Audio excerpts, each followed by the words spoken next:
KWA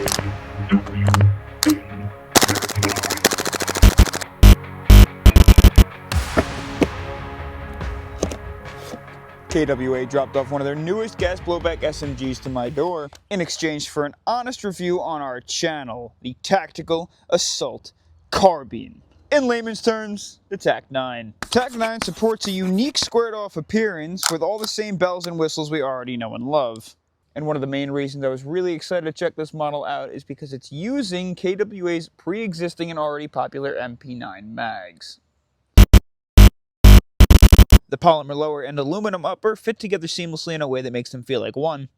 And with how thin and low profile the stock is, I'm thrilled to say there's no wobble as well. The stock sports a rubber butt pad, a sling attachment point that is ambidextrous and steel, and a plastic base, which is dually pinned with steel inserts into the mounting bracket that can collapse if pulled down.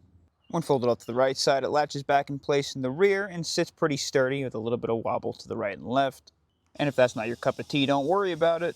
With the removal of one screw, you'll expose the rail attachment point in the back for any stock you like. That back plate is aluminum and has two exposed holes on right and left you can use for more sling points. KWA also went ahead and spoiled us with attachments right out of the box. Your rear iron sights can sit down with a low profile and white optics and can be flipped up to expose the small sight aperture, which can be adjusted for windage using the Allen bolt on the right side, which does click into place. The front sights sit with that same low profile design in case you want to prop them up because you're using a face mask, and can be elevation adjusted with the small dial at the base of the sight. Again, clicks into place. You can twist it right for higher, left for lower. The center mass of the front sight is steel, by the way. KWA is also kind enough to include out of the box a foregrip that is M-LOK attachable to all the M-LOK ports on the base and both sides, plus another sling attachment point on the side, which isn't steel, so just be careful, that one might wear in over time. Now beware, the muzzle is plastic out of the box. Mine came orange, I painted it black, and the threads are not 14mm counterclockwise threading. They're actually a clockwise thread at a much smaller thread, and I don't know what size these are, maybe 12mm? You'll probably have to get an adapter for that. The fun mode selector has 3 different selections: semi, fun mode, and the only way to activate safe is with the hammer preset. Ambidextrous as well, which is a huge plus, but something that I did notice is out of the box, it is a slight bit wobbly. I wish that tolerance was a little bit tighter. Mag release is a button on the left and a lever on the right. And for some reason, I found that the lever on the right is extremely comfortable and drops the mag no problem. But for some reason, the button on the left is a little finicky, and you really got to press this guy down in order to get it out. It's just a little bit tight. Maybe it'll wear in. Followed by your bolt catch and charging handle. Bolt catch is on the left side and not on the right. And the charging handle is a very interesting hook that levers itself in place. At first I thought this was a little bit wobbly, but it's in fact not. In order to give you some more leverage, it actually levers itself backwards first and then charges the replica. And the charging of that is so smooth. And we got to set the hop and make sure it's ready for testing. So we're going to pull down the follower, which locks in place, which is signature for KWA's designs. We'll load it with some 0.3 gram BBs from the T238 loader. And something to keep in mind with this loading pattern is the feed track is spaced enough so you can load BBs from every which port, which means if you miss a spot, you can just add a BB to it. But the downside is when using a speed loader, they pour out the front unless you have your hand over it. The mag is one beautifully crafted aluminum stick with some awesome designs on the sides. I've always been a fan of the way that these look. Something new that KWA went ahead and did was add a giant plastic base plate on the bottom, which is great because it looks cool, it's easier to grip onto, and it protects the mags in case you drop it down to the floor. We'll fuel the mag using some propane, and we can fill it from the adapter on the base, and the base plate does not cause any problems with doing so. All in all, it's a 48 round, pretty looking MP9 mag with some extra bells and whistles. So as we get things ready for testing, we have to adjust our hop up for a body size target that is 70 feet away. And if we draw our eyes to the ejection port, you can see a dial at the side that's easily accessible by a finger and has an arrow pointing upwards, meaning we can increase our hop by pushing it upwards, and we can decrease it by bringing it downwards, and that does click in place. And again, I'm just using this to show you I can adjust this by my finger nice and easily. So it's a huge upgrade in design from KWA's previous with the MP9 where you needed a tool. And let's see if we're ready and hitting the target.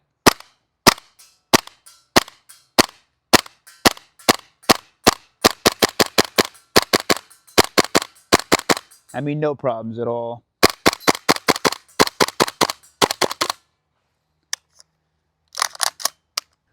The Tac-9 sits pretty accurate at 70 feet. I know that's not the furthest distance, but it's the furthest I have to test. And something else I noticed while firing is the trigger is extremely nice. There's one wall with 0 movement at the beginning, a firm brake with no extra over travel, and the reset is firm, aggressive, throws your finger into place.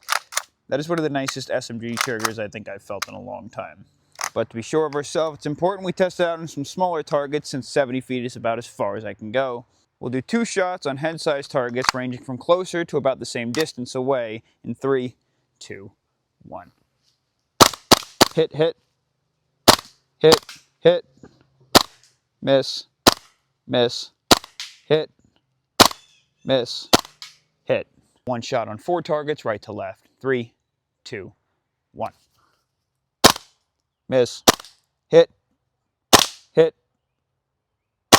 miss, miss, miss, miss, hit, hit. And what about 3 targets on burst? 3, 2, 1. Hit, miss, miss, hit, hit.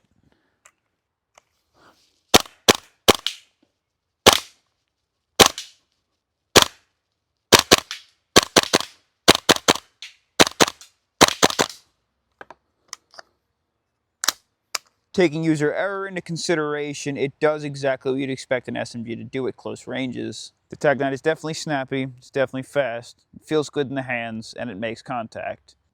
Before we continue, consider supporting the channel by picking up a Stupid Airsoft official patch, so I can recognize you next time I see you on the field.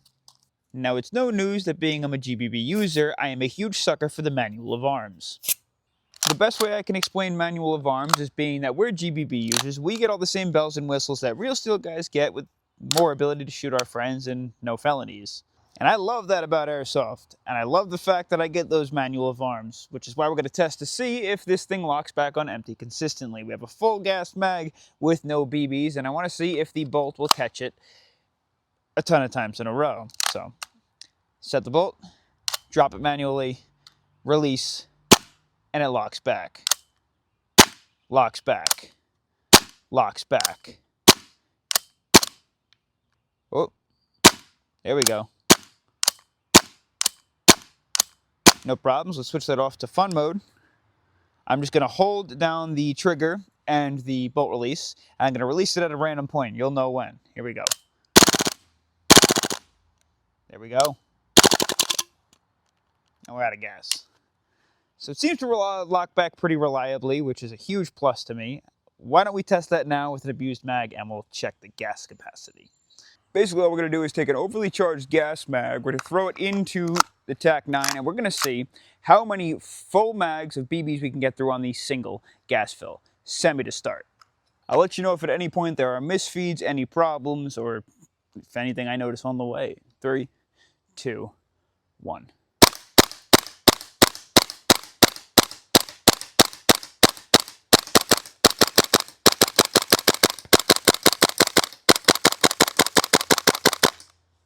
We did lock back successfully. That is an empty mag, no problem. I'm going to fill it again.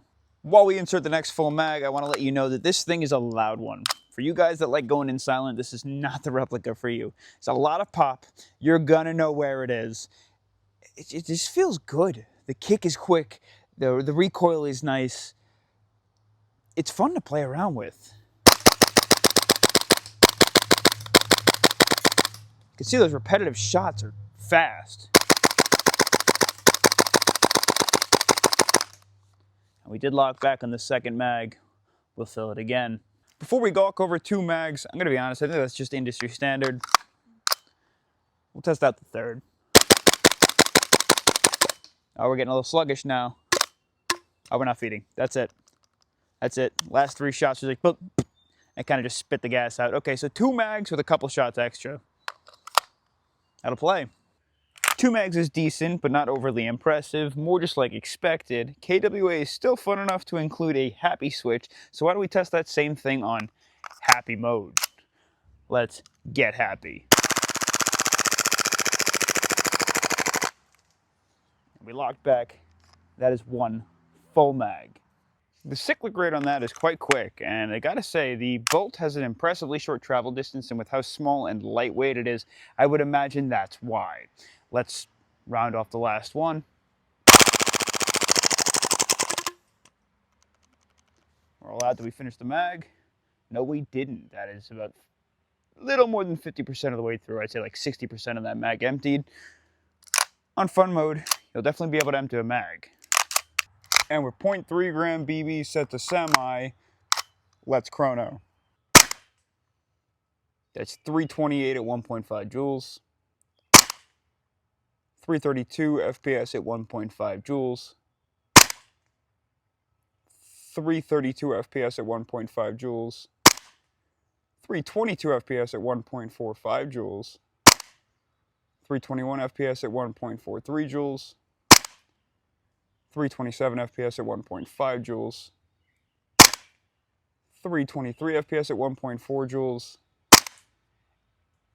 And 324 FPS at 1.47 joules.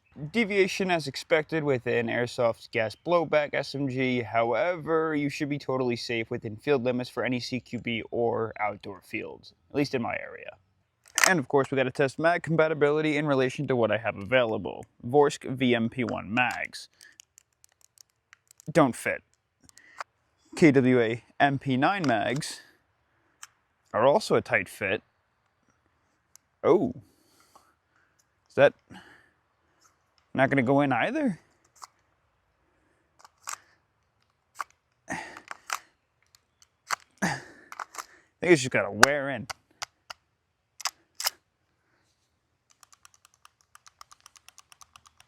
Nothing? 13 seconds later. I think I got it to work. No. For some reason the hammer's just not setting. No matter what we do. Oh. There we go.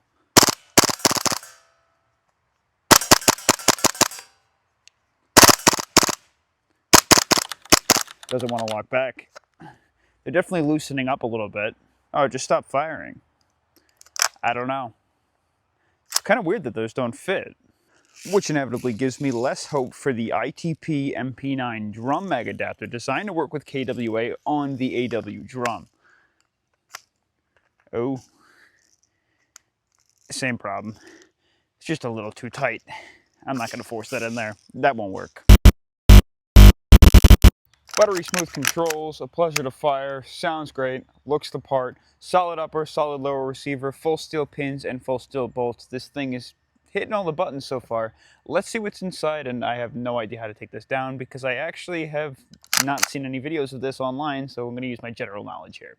Rear lower receiver pin, rear upper receiver pin came out, front lower receiver pin, which looks to be pinned in place somehow. It looks like there's this weird like lever system on the back. I assume this is the takedown lever. Does that separate our upper and lower? Not totally. I think we have to knock this guy out the rest of the way. That should do it. Cool. We can actually go ahead and push that back in place. Crazy enough, the bolt catch is steel, the sear is steel, the hammer is steel, and so is the disconnect. So we have nearly full steel fire control group. Even the valve knocker is made of steel. It also looks like there's some ball bearings that help hold in those pins that were inside of the lower and upper receiver. And to take down the upper and lower, it doesn't look like you need to remove the bottom one actually, just the top. I think the bolt carrier group just slides out the back. Cool. And you can see the recoil system. It's using dual rods, which helps stabilize the recoil and keep the bolt moving in a flat pattern. The wear on it actually seems pretty minimal and pretty even. The takedown pin is aluminum, but the guide rods and springs are steel. Now the bolt itself is actually aluminum with this like coating on it that you can see is wearing down. It's almost like a matte coating, and really cool, the part that connects to the bolt stop is made of steel to reduce wear down. That is also an absolutely monster sized nozzle. Do you see the size of this thing? It's like a beer can, and it's got this small little spout at the front with a very thin loading arm. like the structural integrity of that. I don't know if that'll last long term. The bolt is pretty heavy, and it is under quite a bit of spring tension, if I'm being honest. I guess that's where all the recoil comes from. I would imagine the hop-up unit is as simple as these 4 screws on both sides, and there looks to be one more at the base. The base screw is longer than the other 4. I would recommend throwing a little bit of Loctite on these if there's not already. It looks like they put something on them, but I would put some more on just because the threads are really shallow on the 4 on the side. The hop-up unit now should just slide out the back. And I'm really excited to see if this is proprietary or if this is standard GBB spec. The outer barrel and the hop-up unit is pinned in place to the front block with the 2 pins that are, if I'm being honest, my least favorite style of pin. I guess they'll hold tension pretty well. Now, it's an unbelievably tight fit to get the outer barrel and the hop-up unit out of this block. However, you could see these notches in the front here, and there's no notches in the back, which leads me to believe it comes out the front. So I'm going to knock it with a plastic mallet from the back, just lightly. If you start to damage the hop-up unit at all, yeah, it's coming out. Just, stop. That's why I'm going with the plastic mallet. That should come out the rest of the way. To finish the job, there's 2 screws on both sides I'm going to take out. And with absolutely no idea how many pieces this is going to combust into. All right. Interesting. It's a weird notch around the inner barrel. Let's take it out the rest of the way. How do we take this apart? With no screws on the outside, I'm going to assume we have to remove a clip of some sort. I think this clip should come out. Yeah, look at that. That holds the barrel in place and pins the hop-up unit in place as well. Looks like this front bracket and hop-up arm come out. Here is the hop nub, the hop dial. I'm really hoping that this isn't proprietary. Looks like we got another hop nub in there because if you remember correctly, one of KWA's best replicas that I've ever used on this channel is the F90, and the biggest downside is their proprietary hop-up bucking and barrel. So we'll take out the little rubber nub. And I think, haha, there's a ring around the barrel that I imagine is used as a stabilizer. It's the same brass that the inner barrel is made out of. And popping the bucking off, if I can ever get it off.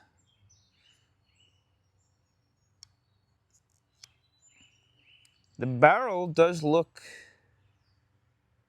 kind of close to gas spec, but it's not. It's not, because you could see that huge ridge around it that's much larger than a standard gas blowback bucking. The bucking has these funky little 2 buck teeth on the top that I think must work because it's relatively accurate, at least at 70 feet. But that is not standard gas blowback spec. The ridge around the inside is too thick to fit around the barrel of a standard gas blowback or VSR, and there's no nub on the side. You can't even cut that off. I don't know how long, but that's not... Why? The hop-up nub is comprised of a single small little silicone or plastic nub, and then this tiny little hook-shaped piece that wraps around it and hugs it in place. I'm going to put this together and then we'll give our final thoughts. Let's take this on home. KWA Tac-9. Sounds good, feels good, looks good. It's just built well. In terms of efficiency, it can handle 2 mags on semi, 1 and a couple on full. Not too bad. Mag compatibility, it's a little bit tight with the stock mags of the MP9 that they originally had the advertised it works with. I think this is just an upgraded model, and they're modeled to work with these mags as opposed to the standard mags which have thinner feed channels, no base plate, and are obviously maybe manufactured in a different place. They have slightly off-spec tolerances. As they wear in, I did start to notice that by Mag 2, Mag 3, it worked pretty well and it did lock back. So I think you just got to wear it in a little bit. That's not a problem. I like that. I'd rather something that's tight and isn't loose and isn't falling apart. In terms of build quality internally, I think it's built pretty well. I really like the fact that we have a steel fire control group. The biggest problem that I see right now is the thin loading arm of the nozzle to pull the BBs out of the feed lips, and the proprietary hop-up bucking and hop-up rubber. I am consistently impressed with how KWA designs their hop-up units. I think they actually do a really good job with them. They're extremely sturdy, require minimal to no screws to take apart, and they work well. It's quite unique how they go about it. If you ever take one apart, you'll understand what I'm talking about.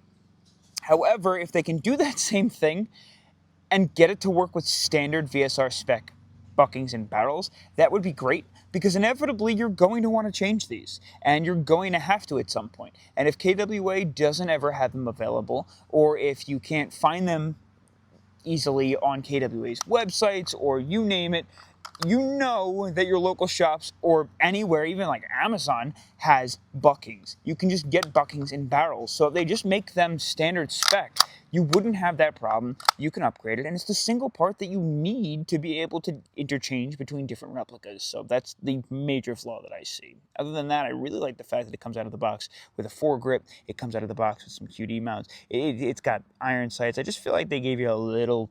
It's like the plus package, like the premium package when you pick this up, which is really cool. So I want to say thank you to KWA for sending it out. I had a blast testing it. Let me know your thoughts, and I don't know, consider subscribing. Rumor has it, 90% of you aren't. What the heck? I'll catch you on the next adventure. Peace.